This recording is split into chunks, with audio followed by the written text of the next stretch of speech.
Un autre dossier d'ailleurs sur lequel vous étiez intervenu un petit peu plus tôt par le passé, l'Australie qui est sur le point de s'offrir 8 sous-marins à propulsion nucléaire, un achat dans le cadre de l'alliance militaire AUKUS scellé avec Washington et Londres. Il est donc loin, très loin même, le temps du contrat du siècle espéré par Paris. Il y a 18 mois, les Français se voyaient privés de ces armes de dissuasion. Le contrat avait été brutalement rompu. Les explications de Mathieu Mabin depuis les États-Unis. Oui, la rencontre se déroule à San Diego, où, on l'a dit, au cœur d'une des plus vastes bases navales de la marine américaine.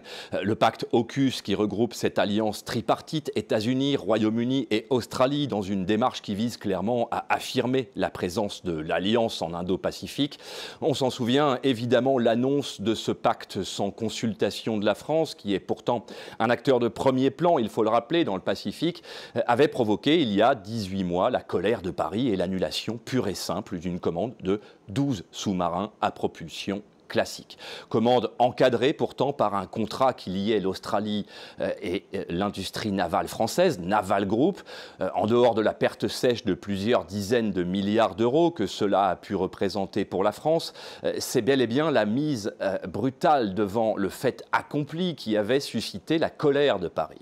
Depuis, l'eau a coulé sous les ponts, l'Australie a changé de gouvernance, Emmanuel Macron a été reçu dans le cadre d'une visite d'État à Washington et le Premier ministre britannique a souhaité faire escale à Paris avant de se rendre à San Diego. Aujourd'hui, on l'a entendu, Paris considère que cette affaire ne la concerne plus.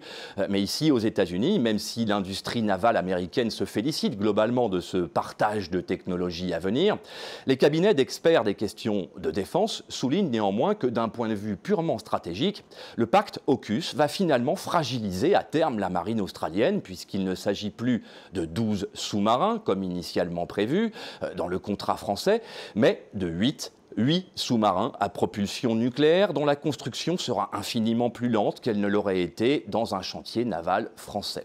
Ce qui concrètement condamne la marine australienne à ne disposer de sous-marins au plus tôt que dans une trentaine d'années, ce qui dans le contexte de confrontation des marines occidentales et chinoises dans le Pacifique constitue clairement un affaiblissement pur et simple de l'influence occidentale globale face aux géants militaires chinois.